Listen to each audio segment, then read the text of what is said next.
Let's face it, relationships can be a little frustrating sometimes, and friendships are no different.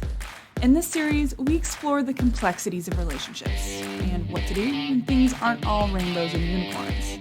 In today's episode, we're talking about what to do if someone we care about is being abused. But before we get started, let's review what we talked about last time. First of all, abuse is all about power and control. Therefore, leaving the abusive relationship doesn't necessarily mean the abuse will stop. Because of this, leaving is usually a process, not a one-time breakup event. And since leaving is the most dangerous time, both physically and emotionally, survivors need a lot of support to get out safely. When a friend or a loved one is in an abusive relationship, it's an emotional roller coaster for everyone involved. How do you help in a situation you have absolutely no control over? Well, your job is to be a cheerleader. And to be a good cheerleader, just remember the 3 R's: recognize, respond, and refer. First, recognize that something is wrong. You can't help unless you notice that there's a problem.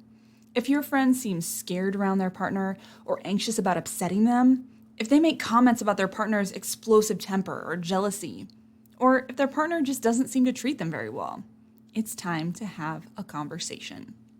It might be awkward, but recognizing that your friend is being mistreated shows that you care about them. The next step is to respond with compassion. Before you say anything, remember that what you're seeing is only the tip of the iceberg. Avoid telling them what to do or asking questions that lead to blame.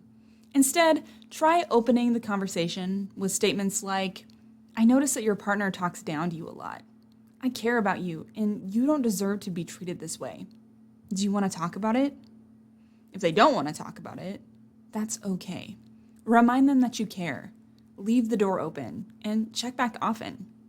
And if they do open up to you, remind them that their feelings are valid, that you believe them, that they don't deserve to be abused, and that it's not their fault. Tell them why you think they're awesome. Remember, you are a cheerleader. And ask how you can help. What they really need from you might be surprising. And please, do not gossip about what they tell you, because that can make things exponentially worse. Once you've responded with compassion, your final task is to refer or encourage them to ask for help. Make a list of trusted adults and learn the resources available in your area. Most places have a local domestic violence program that can be very helpful. Find yours and program the hotline number into your phone, just in case you might need it someday. When you want to help someone in a bad situation, just remember the 3 R's: recognize, respond, refer. And repeat, repeat, repeat. Remember, it's not your job to rescue anyone or figure out the perfect solution. Survivors are more than capable of doing that for themselves.